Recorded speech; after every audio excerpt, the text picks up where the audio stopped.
Capítulo 7. El frasco de la maldición, parte 1.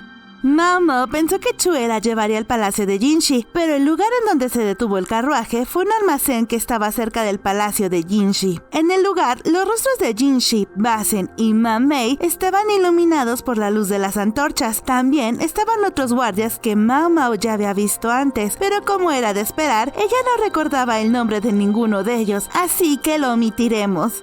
Discúlpeme por llegar tarde de noche. El interior del almacén era sorprendentemente cálido, las luces estaban encendidas y había braseros. Sin embargo, la ventilación del lugar era algo que le preocupaba a Mao Mao, por lo que se aseguró disimuladamente que las ventanas y la entrada quedaran entreabiertas. Perdóname por haberte llamado. Después de hablar, Jinshi se sentó en una silla sencilla y miró el jarrón sospechoso. Este lugar no era un palacio, pero se notaba el esfuerzo de las personas que trabajaban aquí para hacer que la estancia fuera lo más cómoda posible. Incluso, dentro del almacén se había construido una especie que parecía una pequeña habitación. Perdón por la brusquedad, pero ¿puedes echar un vistazo? Miró a Mao Mao, pero sacudió la cabeza ligeramente como para decirse a sí mismo que no era el momento para eso. ¡Qué tarro tan asqueroso!, dijo Mao Mao. No trates de tocarlo mientras dices que está sucio. Jinshi apartó la mano de Mao Mao de un manotazo. Si no lo toco, no sabremos lo que hay adentro. Podemos dejar eso para que lo haga otra persona, ¿verdad?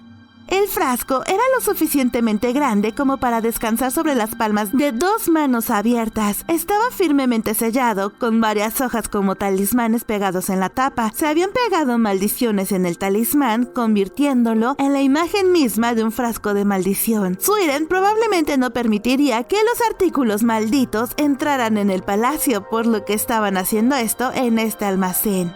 ¿Qué contiene?, preguntó Mao Mao. Todavía tenemos que investigar. Parece estar lleno de un líquido. ¿No debería ser un veneno derivado de los insectos? Bueno, si se ha dejado tiempo suficiente para licuarlo, sería desagradable. Hace tiempo, Mao Mao había intentado criar a una serpiente, pero la descuidó y se convirtió en una cáscara seca. ¿Y si contiene sangre? Señorita Mao Mao, sacas a relucir cosas desagradables para la imaginación, ¿eh? Chue estaba dramáticamente asustada. Así que esto fue encontrado en la casa de un alto funcionario, ¿verdad?, dijo Mao Mao. Sí. Contestó Jinshi. ¿Y fue llevado a la casa del maestro Jinshi? Sí. Mao Mao dejó escapar un gran suspiro. Sería un asunto diferente si fuera el eunuco Jinshi quien investigara el caso, pero una persona extraña le llevó el frasco de la maldición al hermano imperial. Nadie haría algo tan audaz, ya que normalmente se percibiría como una falta de respeto.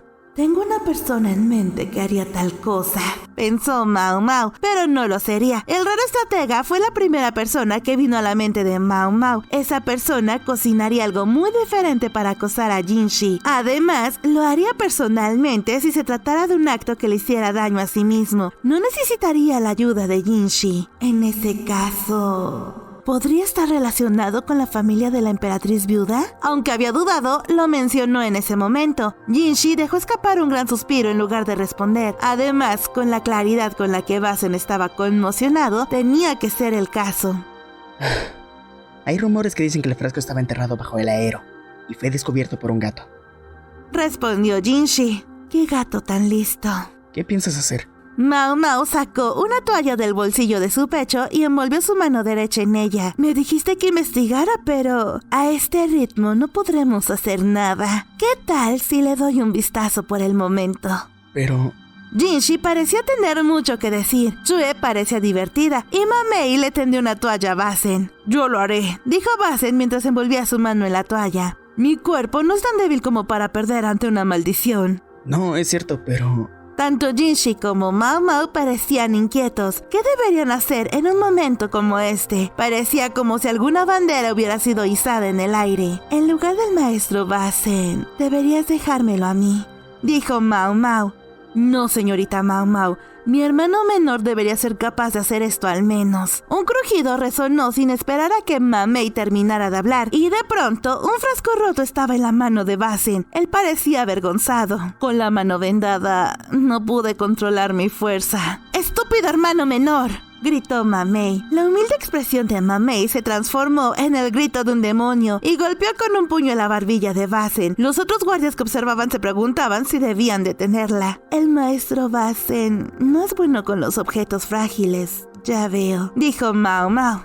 Sí, lo sabía, pero...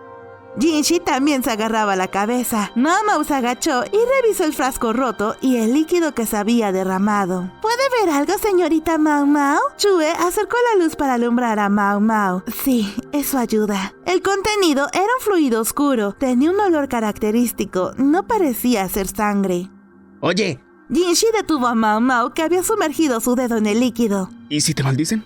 No me caerá una maldición. Sin embargo, es más molesto que una maldición. Mao Mao olió el líquido de sus dedos. Olía a té, como era de esperar. Veneno. Más correctamente, es veneno a medio proceso de fermentación. Este aún no era un veneno propiamente dicho, pero era un té fuertemente preparado.